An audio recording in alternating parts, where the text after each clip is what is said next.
So the next installment of our SuperCoach BBL preseason here is going to be discussing the scores of each position. So batting and bowling, and obviously the wicket keeping as well, being a much smaller position, but just the the likelihood of guys scoring 50 plus. And we're going to see it's very, very different between the batters and the bowlers especially. And the wicket keepers are actually fairly low on this list as well. There are a lot of players that have the dual position, the bat and the bowl, the wicket keeper and the bat as well. Pretty much the majority of those wicket keepers have that. But as we'll discuss in a second, the wicket keepers don't seem to score super well. So let's kick things off with the batting side of things. And we're going to look at how many guys score above the 50 or scored above the 50 last year in their average. So you're looking up top at Matty Short at 78.8 there. He played the 14 games.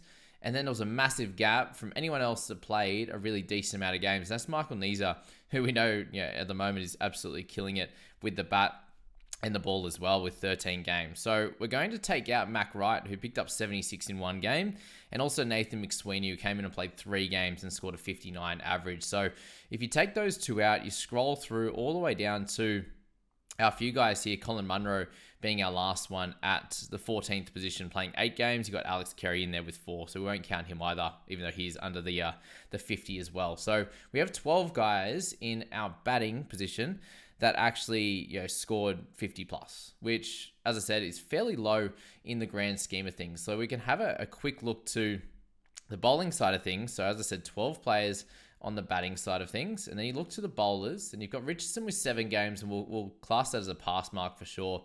It's definitely a long enough period of time to be able to score really, really well at 79.7 there.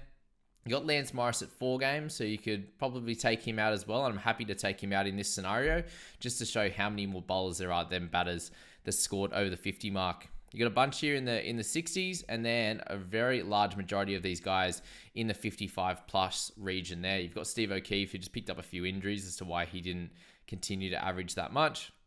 Tom Murphy with the 6 games we'll have as a pass mark as well.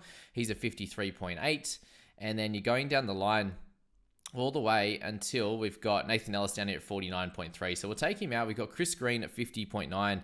He's our 22nd player on the list. And the only people that we're going to take out here is no one. So there's a couple in the batting side. We got Lance Morris with 4. We're happy to take him out if we want. And that leaves us with 21 players, which just shows that it's there's a much more of a large majority of bowlers that happen to score 50 plus. And I think this is a really important thing to note when you are selecting your team, that very, very likely that you should be selecting, if you're looking for consistency especially, is selecting a lot more bowlers in your side. It very much makes sense because batting is such an up and down game where you could get 70 or 80 and have an awesome strike rate and do really well in one type of game. But then you move on to the next one and you pick up a duck, or you pick up a 7, off 8 balls, 7 off 6 balls, or whatever, and your strike rate is fairly low and you're unable to get something right. Whereas with the bowlers, they could have a 1 for 40 game with a couple of dots in there, maybe 1 wide, and they pick up a 20 odd, right? And that's their low game. But then they could have a game where they have an awesome economy rate. They pick up 2 or 3 wickets and they're up into the 60s pretty quickly. So let's have a look at a few little spots in here now as to how things are based off strike rates, the point system for batting and bowling, as well as the likelihood of some of these players actually hitting these strike rates or hitting these economy rates. But before we do that, just a quick check on the wicket keepers as well. And you got Josh Inglis there at a 57.9. So he's the only guy that hit above that 50 range. So when you're looking at the wicket keepers there, I think the majority of things you need to look at are based on how many games a certain wicket keeper is playing in that round. As we said in the last video, they're going to have anywhere between 1 to 3 games. Most likely it's 1 or 2, and then just the Brisbane Heat in that first round have 3. So in this wicket-keeping position, I'm going to be personally looking at a strategy of having 2 guys that are going to play the majority of games. Considering you only have 2 players to fill that wicket-keeping position, I think you need some availability is going to be the biggest thing. And then, if a certain team has 0 games in a round, which we'll get into in the next video, then that's going to make it pretty tough because you need to make sure that your other wicketkeeper is playing, they're not injured, they're not dropped, whatever that is there. So looking at some value, obviously, is going to be cool too. And then availability, I think, in the wicket-keeping position. And we know that any of these guys, like a Josh Philippe, Matt Gilks, growing into his role. With Thunder, you got Ben McDermott, who's had a little bit of a lower season last year. He's had years where he's absolutely crushed it. So those 3 guys are probably the mix that you want to be looking at at a little bit of value that could definitely get into the 40s and 50s if they happen to have a really good year. So now let's get into that strike rate for the batters. Yeah, so with the point scoring system, you've got the strike rate here below, where you've got a strike rate of 160 plus gets you the 25 points. Awesome. That sounds great. We all want that. And you're looking at under a 4 economy rate for the bowlers. So that's the comparison there, which I think is fairly fair. Like you have games there where a guy will bowl 4 overs, 3 for 12, and that hits that spot, obviously. Clearly, 4 for 15. These type of innings sometimes do happen. It's also fairly rare that someone goes over 160 plus. So in terms of strike rate, you're looking at a minimum of 120 to 129.99 is where you get 5 points. And that 5 points is pretty tough to get if we look at these strike rates here. So you have to score 20 plus runs to get the strike rate bonus as well. And for the most part, it's not often the guys are getting sort of 12 off 6. That would be nice if that was the case. But in this scenario, you do need 20 off 12, 20 off 11, 20 off 10, that kind of range to be able to hit that 25 point bonus, which is going to be cool. But let's look at the batters for a starter. And you're looking up top here, and the majority of these guys with a super high strike rate in the Big Bash League have very little runs to their name. So you look at the highest one in that top 10 is Tom Banton with 223 runs. That's only 7 innings to his name. So we'll even scrap him out of that because that was, including 3 good games out of 7, which doesn't always happen. But we need to look down. The first guy on the list that has a decent amount of runs in there is actually Tim David. And he's someone with 156 strike rate going forward each and every game. So when you're looking at him there, if he's hitting that range all the time and he gets over that 20 runs, that's where he's picking up the 20 points fairly comfortably each and every game on average, right? So some games he'll be above that, some games he'll be below that. But that's pretty important when you're looking at a guy that could get you 25 off that sort of 12 to 15 balls there. He can very easily pick up a 50. And all he has to do is get a 40, 50, 60, and he's someone that's growing in stature in the Big Bash game, in international 2020 cricket as well, and was doing well there, that he's someone that could definitely play a factor in your teams. But what we really want to look at here is how many of these guys that are playing regularly, that are scoring decent amount of runs, are actually hitting strike rates like this. So you look down a little bit further, and Andre Russell's there, but less relevant obviously with the amount of runs and how many games. You got Glenn Maxwell as 151, which is awesome. Rashid Khan shows that he can do it as an all-rounder at 150 there. Alex Hales played a lot of games and hits 150 very regularly. So if he's getting 20 plus runs, he's hitting that strike rate bonus there. Chris Lynn, we obviously know what he can do, but there's a lot of guys in here, and right now we're into the 140s, and you're seeing here, and Ashton Turner's in the 144 range, which is really solid. Even Nathan McAndrew, well done to him, 202 runs, but 145 for him. Laurie Evans is in there with 361 runs. Josh Inglis, 1,509 there. So we only mentioned sort of 9 or 10 players right now. Ben Cutting's been there. Daniel Sam's solid at 142. And then from there, Sam Billings, who will be playing this year, Josh Butler, Matt Wade are the other guys that are in that 140 range. And then it goes under there from then. And the reason we want to stop it at 140 is because 140 to 149.99 gets you that 15 extra points. And under that, it's only that 10 points extra, which I think is really, really hard to even get to 140 plus. And picking up that extra 10 or 5 points for being under that is solid.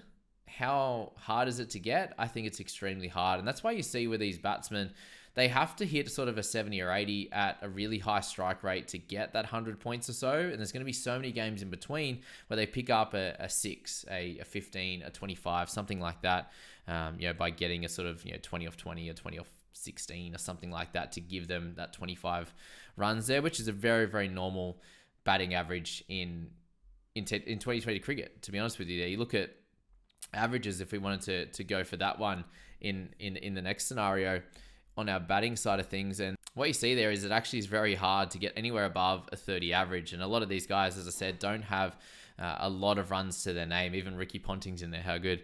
But yeah, getting a 30 plus average in this means that you're going to have to score fairly quickly. There's a lot of guys here around the 120s, 130s, 140s in our strike rate. And that's how they can sort of hit 50 odd on a regular basis. So that's where that average kind of comes from there, which I find very, very interesting. So let's move to the bowlers now. And things change a little bit with the bowling side of things. Let's go to their bowling economy rate to start things off. Is going to be helpful to have a look at there with that one. So let's get into that here. So economy rate, we've got Chris Swan with a 4. How good is that? And then we'll move it down from there.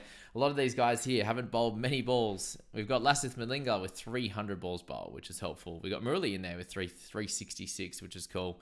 But most of these economy rates are from guys that haven't bowled a lot of overs there. Todd Murphy is a 5.9, which is great. Nathan McSweeney had an absolute cracker in his couple of games that he bowled there with economy of 6. So shows that it could be a very interesting all rounder if he gets his act together in this season's Big Bash with more games under his belt. And most of these guys there, to have anything below a 6, haven't bowled many overs. You see the majority of guys here are going to be between, that's all the way to Joe Root now, a 39 is a 7 economy rate. So let's have a look at the economy rate for bowling now. And a 7 to 8 runs per over, which is pretty much everyone, gets you a 5-point addition. So what you're looking at with economy rate bonuses, with strike rate bonuses, is I don't think it's super relevant because not a lot of players actually get there. The reason that it ends up being a bit of a thing is because someone goes big in a game, they take 3 or 4 wickets, they obviously bowl a team out for 80 or something like that, and their economy rate's low. They happen to score 230 in a game, and someone picks up an 80 or 100, and they have this massive overarching score on top of that to go with their runs bonuses, to go with their wickets bonuses as well, of getting 3 wickets for the extra points, for getting 50 or 100 runs plus. It just continues to add on as bonuses when you get to higher. But what I'm saying here is the accuracy, the consistency of bowling is going to be based on the dot balls. It's going to be based on the wickets in a game. 1 to 2 wickets very clearly gets you into the 30 to 50 range. And that's a little bit easier, in my opinion, if you've got 5 bowlers and teams are getting sort of 7, 8 down, they're slogging at the end and they can get a random wicket or 2. A lot of time we see Sean Abbott get a wicket pretty early and then he gets 1 or 2 bowling at the death at the end and he picks up a 50, 60, 70 very, very comfortably. So I don't think economy rate, I don't think strike rate bonus is super important when you're looking at picking a player. I think it's going to be very heavily based on the schedule. It's going to be very heavily based on how many wickets they normally take, how consistently they get that 30 runs as a batsman is something to really look at. You can have a game where they get 80 or 90 and get sort of 100 and something points, but if the next 3 or 4 games they get out for 5, that average just plummets down into the 30s and the 20s very, very quickly. You see here, Chris Green sits at 7.14, and the way that batting's going at this point, the economy rate bonus, I just don't think is super important. You got the top 100 bowlers ever, and the Just Jai Richardson at 7.58. So yeah, he's getting 5 extra points for the economy, which is just not super important, I don't think, in this one there. So yeah, don't look at that one when you're going for it. Look at the amount of wickets that someone's taken, their bowling average, so how often they're picking up one of these wickets as well. I think is going to be really important. So we'll look at someone's average there as well as an important indicator of how they're going in this format. So Mark Cosgrove's there with 1 innings. How good. So yeah, there's a lot of these. The best bowlers that have come through are sitting around that high teens to 20 kind of range. There's only 50 guys. Basically, 50 guys, a little bit better than that have a 20 or less average with the ball. Daniel Sam's one of those guys that takes a lot of wickets. We've obviously got guys like Sean Abbott there at 19.58. So he's one of the guys that's taken he has taken the most wickets there over Andrew Tye, 144 and 154. So the best bowlers in the league have that 20 average with the ball. And anything less than that, is going to be the majority of those guys in the 20 odds range there. So you're looking at that. If you were to bowl 4 overs in an innings, most of the time you're going for sort of 30, 32. So that would mean sort of 1.5 wickets or close to it every game for these guys. So that's very simply a 30 odd average at a minimum, not including dot balls, not including catches and all the rest that could come with it to build up an average like that. So I think this is where just the consistency of the bowlers is going to be very, very helpful when you're looking at selecting your side. The averages clearly show it with the bowling that there's way more guys in the mid to high 50s. So you go down to Coulter Nile there in 14th spot with a 55 average. You only have to go down to the 7th spot for the batters to have a 55.9 average. And this is when a game is for the most part, going to a lot more the batting side. The scores are getting bigger. Boundaries are slightly smaller. The batters are getting, the bats are getting stronger. Bats are getting bigger. Batters are getting stronger. And still the bowling is taking over and winning a lot of these matches. It's going to be interesting to see what happens with the weather and obviously that heating up a little bit as well, if that changes things and it swings a little bit more to the batting side. But I still think overall it's important to note here the types of positions that you want to be loading up on. I'll be loading up personally a little bit more on bowlers and going with batsmen that probably have a little bit more upside. They might be a little bit more of value.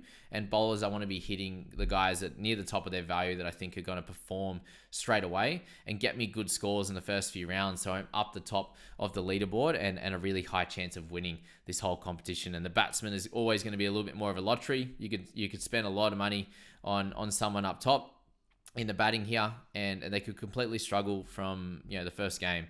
Chris Lynn, he could get you that 80 in the first game. He could very easily get you 5 and a 10 or a 20 in the first few games, and that kind of cooks you in that scenario there. So yeah, I wish you all the best of luck with selecting your teams and the batsmen, the bowlers. We'll very heavily get into the schedule in our next video and who we should be looking to select in the first few games, the types of players, the types of teams to look at in the middle, and then also at the end. Thanks for joining me in this one. I hope it really helped, and we'll see you in the next one.